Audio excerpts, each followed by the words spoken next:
Well, of course, cookie cakes continue to be very popular, Yes. especially with the kids, but the adults really like them too. And we've got Chef Julie here on this Food City Friday. I was so excited when you said you were going to be doing these because it's fun, and I realized I'd never done one before on here, and you know, when you can make them yourself, you can customize it. So like mine's a little thicker than what you probably see at the store, and you can make yours thinner if you want, but you can use different doughs, different add-ins, you just kind of different shapes, you know, you get to have kind of fun with it, and it's not hard. If you can make chocolate chip cookies, you can make one of these. Okay, and you're also going to show us, most importantly, how to decorate, because you did, of course, all this is, you know, freehand. Yeah, right. But these are beautiful. Well, thank you so much. I appreciate that, and I thought y'all seeing your logo it's always fun to see your logo. And of course, look, we're still celebrating. I know Chris isn't here, but we'll eat his cake for him. So. Isn't that nice? We're team players like that. That's Julie. exactly right. Take one for the team. Happy birthday, Chris. Delicious. All right, so where do we get started? Well, first of all, I found that my 14-inch pan worked really well. You can certainly do any shape. If you don't have a big fancy pan, use your normal 9x13 cake pan, whatever. But you just want enough. Sheet? Can you do like a? Well, here's the thing. I've not tried it, but it spreads. Okay. So a pan with edges is going to be better. Okay. You can try. I haven't honestly tried it, to be honest, but it works well in here. Okay. And for me, one recipe of chocolate chip cookie dough was perfect for a 14-inch pan.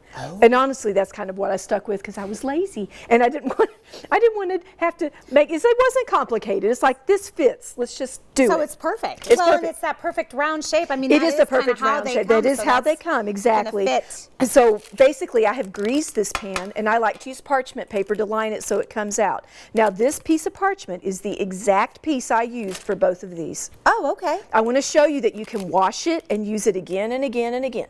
Really? Especially when you go to the trouble to cut out a piece of parchment, you know, you hate to kind of throw it away if you can use it again. I'm just letting you know. I'm just showing you. And the way I did it, I just put parchment down, put this on top of it, and used a Sharpie to draw around it, but you cut inside the line. Okay, so otherwise it's too big. If you cut inside that line a little bit, it'll perfectly fit, see? Oh, it's a perfect fit inside. Wonderful. Just a little tip. That's true with any pan you do. I'm going to put a little extra grease here, little shortening on the top, just to make it stay down really well. Into the yeah, it does. And it just, you know, I don't want to go to all this trouble and have a cookie cake stick on me. Oh yeah, that would. Nobody wants to go there. So I have made some dough, and this dough is a basic chocolate chip cookie recipe. BakingWithJulie.com has all the recipes today, so you won't miss a thing. I added M&Ms to this. I added nuts. I added these big, delicious, dark chocolate chips.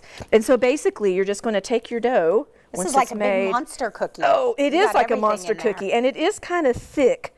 So you have to use your muscles. This is probably the harder part of the whole deal, is putting it in here. But once it's in here, you do want to spread it out.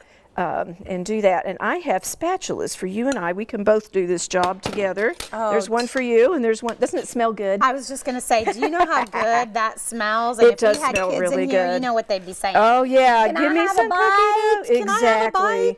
And you know, the great thing with these recipes that I have on there, you can make normal cookies out of them too. You don't have to just make a. This isn't just for cookie cake, it's for and honestly, any bar cookie recipe y'all have at home that you enjoy will work really well for this thing. I have even made a gluten-free sugar cookie cake before.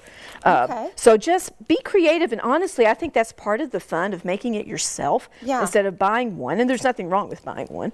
But when you make it yourself, you can make it exactly the way you want it to be. Put raisins in there. Yeah. Whatever they want it. Peanut butter chips, butterscotch chips. Whatever. Once you've got this kind of spread out, we've done pretty good here to do that.